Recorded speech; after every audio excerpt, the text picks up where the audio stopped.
marka ugu horeysa waxaan jecelahay Ismaaciil inaan ku soo dhaweeyo jaamacadda Camuud siyaaradan aad noogu timid adigoo maxaa ka wakiila Habshiil xafiiskii maanta gobolkana Madilaya aad iyo aad doorta farxad bay noo tahay inaad nagu soo siyaarato mar labaad horta adiga khaas ahaan maanta runtii aad iyo aad baan kugu mahadnaqayaa oo anoo ku hadlaya magacii maanta jaamacadda Camuud xiriirka wanaagsan mar labaadka waxaan jecelahay inaan u mahadnaqo Habshiil madaxdeeda madax iyo mijaba isku wada tarmaata inaan runtii u mahadnaqo uguna mahadnaqno waxa weeye horta marka ugu horeysa doorka weyn ay ka ciyaarayso waxtarka maanta ummadda Soomaaliyeed oo leedahay meel kasta ha joogaan waxtarka weyn ka geyso kaalmada ay ka geysato hadday tahay abaaro iyo hadday tahay maanta dhismaba yani horumarka qaybta ay Habshiil ka ciyaarto runtii aad iyo aad baan guud ahaan horta ugu mahadnaqaynaa tasaddexaad waxaan ugu mahadnaqaynaa Habshiil kaalmada anaga ay noo geysatay ilaa intii jaamacadda la dhisay inta Habshiil nagama gacan lahayn marba maarta waxay noqotaba runtii rol weyn bay ka soo ciyaartay dhismaha jaamacadda marka taana aad iyo aad baan ugu mahadnaqaynaa oo ma sheegi karay ma oran kara tahay waxaas qabtay wax la soo tiro waa ilaa inta 12 sanadood bay jaamacaddu dhisan tahay أنا نجمعي كحلا ما تدابشير ردت أنا عادي أتبان ما أتوقع ما أتقينا تيجو تنبيسه وأبى رنتي ما أتا بدأت تفرد أم كتره خاصة عن رول كاي كحياة تعليم تصره كلمة ذاك كيسته جامعة كودها رنتي وطانا يرون هذا مقبل يعني ذكر سينيسا tii ugu dambeysay oo maxaan ku ilaadaa ayaantii bisha koodeedii baan malaynayaa May baa baan malayaa maalintii waftiga Habshiil noogu yimid adiga ku yimaadeen adanaga noo keentay ay noogu bishaareeyeen in library ay noo dhisto Habshiil waa bisha koodeedii baa baan malayaa koodeedii runtii ay noogu bishaareeyeen runtii waa kaalmadii ugu dambeysay runtii imika library-gana runtii aad iyo aad baan ugu baahnayn waana ka guddoonay runtii wataan idiga guddoonay mood munaasabadana waxaan jecelahay inaan ka faa'iidaysto dad badan baa aniga yimid oo yidhi maanta jaamacadda Camuud baa laga reebay waa taad mara 7 jaamacadood baan malaynayaa 6 gobol yaad ugu talagasheen jaamacadda waa maanta xagga publica u badan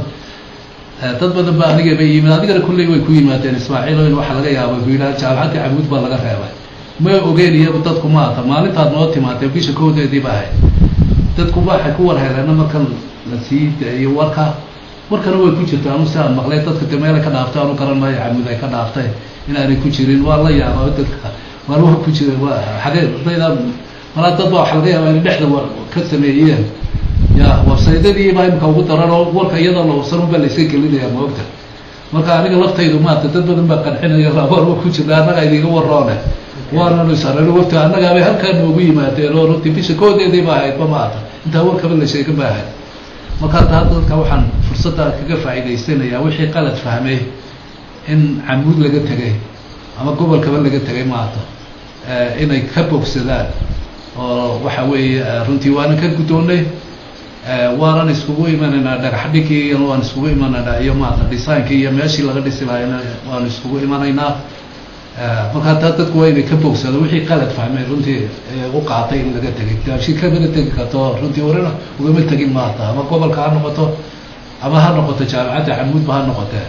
marnaba maanta kulliba priority ay ahayd maanta marka aad iyo aad baan mar labaad ugu mahadnaqaynaa Habshiil dadkana intaasaan leeyahay wixii qalad fahmay maanta inay taa ku qaataan waa salaam annaga oo runtii maxaan ku dhaxweeye waxaan ka mahadnaqaynaa runtii sida isagoo mahadnaqan waxaan ku shirkadda ku soo jeediyay in jaamacadda Camuud xiriir wanaagsan oo soo jireen runtii uu ka dhaxeeyo jaamacadda Camuud iyo maxaan ku dhaxweeye shirkadda Habshiil gaar ahaan Habshiil Group runtii waxaa jirta maxaan ku dhaxweeye oo maanta shir saxaafadeedkaygan maxaan ku dhahay sidoo professorku hadalkiisa uu ku daray nagu kalifay inaan maxaan ku dhahay weeye ay dadka qaarkood oo arkeen in aan maxaan ku dhahay shirkadda dahabshiil haba yaraatee wax horumar ah iyo wax maxaan ku dadaal aanay u yeelanin jaamacadda Camuud oo runtii maxaan ku dhahay dhagax dhigii maxaan ku dhahay jaamacadaha maxaan ku dhahay Somaliland laga fuliyay ee ay ka fulisay shirkadda dahabshiil group in laga reebay jaamacadda Camuud runtii arintaas ma jirto sidoo maxaan ku dhahay professor Axmed Cabdullaahi Boqorrada oo idinka maxaan ku dhahay shaafiyay waxaan maxaan ku mar labaad iyo mar saddexaad baan ilaahay kama tagi karno maxaan ku dhahay jaamacadda Camuud runtii waa hooyada jaamacadaha anigoo ku hadlaya runtii magaca shirkadda dahabshiil maxaan ku dhahay horumarka gobolka dhan walba dhinaca caafimaadka waxbarashada sare maxaan ku dhahay iyo waxbarashada kale maxaan ku caadiga ah iyo wixii infrastructure oo dhan runtii dahabshiil maxaan ku dhahay waxay maxaan ku dhahay way ka qayb qaadataa waana maxaan ku dhahay runtii Soomaali waxay tahay nin isfaasho is lugteeda maxaan ku dhahay meel kasta oo fagaara waa ka muuqataa ujeedada maxaan ku dhahay boolisiga runtii shirkaduna waxa weeye ma aha oo kaliya inay maxaan ku dhahay hanti iyadoo iska urursato oo ay maxaan ku dhahay lacag maxaan ku iyadoo jeebabka ay ka buuxsato balse ujeedada ugu muhiimsan waxa weeye inay macaamiisheeda ku soo celiso faa'iidadii ay heshay taas ayaa keentay maanta maxaan ku dhahay inaanu maxaan ku dhahay offer u sameeyno maxaan ku dhahay jaamacadaha maxaan ku dhahay Somaliland gaar ahaan maxaan ku dhahay jaamacadda Camuud oo runtii maxaan ku dhahay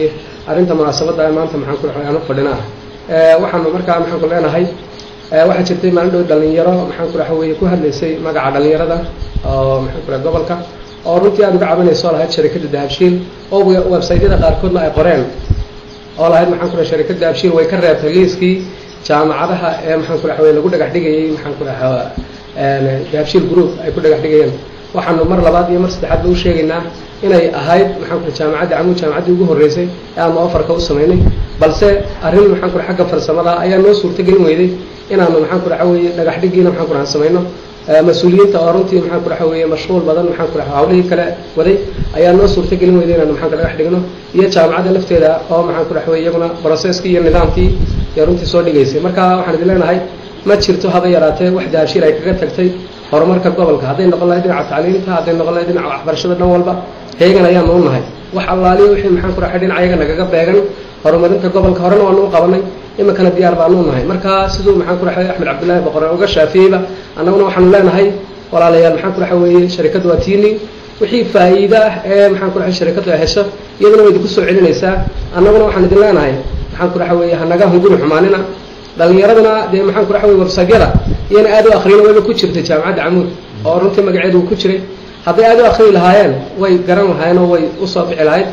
marka waxaanu leenahay wax allaali wax laga tagay haba yaraatee ma jirto jaamacadduna maxaan ku dhahay kelmadaas oo Axmed Cabdullaahi Boqorre professor Axmed Cabdullaahi Boqorre uu sheegay waa ku mahadsan yihiin maxaan ku dhahay runtii hadalkana waxba maxaan ku runtii sii tiigsan mayno laakiin muhiimadda ugu wanaagsan waxa weeye inaanu diyaar u nahay wixii faa'iida iyo wixii dadaala ee gobolka laga qabanayo shirkadda dahabshiil inay xagga hore kaga jirto wax badan oo runtii aanu xagga hore ka galayna waa jirta infrastructure-ka sida jidka maxaan ku dhahay dhisayso imika matalan asarda oo kale wax badan oo maxaan runtii muuqdo fiican bay maxaan ku dhahay shirkadda dahabshiil ka qabatay iyo meelo kale oo badanba oo aan runtii imika odhanaynin waa heblaayo oo de wixii la bixiyey wanaag lagu bixiyey waxba ka daba tag male laakiin waxaan leenahay ha ogaadaan dhalinyaro iyo waayeelba macaamiisha shirkadda dahabshiil inay maxaan ku dhahay shirkaddu diyaar u tahay inay wax kasta oo wanaag oo sharafa ay maxaan ku dhahay kaalinta hore ay ka galayso de maxaan ku waxaan leenahay soo dhawaada qalabna iyo inaan kala fahmin shirkadduna waa tiini waxba leedikama laha wixii faa'iido soo gashay idin waxbaad ku leedihiin aad iyo aad baan runtii idinka mahad celinaynaa aad iyo aad baan maxaan uga mahad celinaa professor Axmed Cabdullaahi Boqorre iyo maxaan ku shirkan jaraayadu maanta maxaan ku dhahay ku qabtay jaamacadda Camuud waad mahadsantihiin wassalaamu calaykum waraxmatullaahi wabarakaatu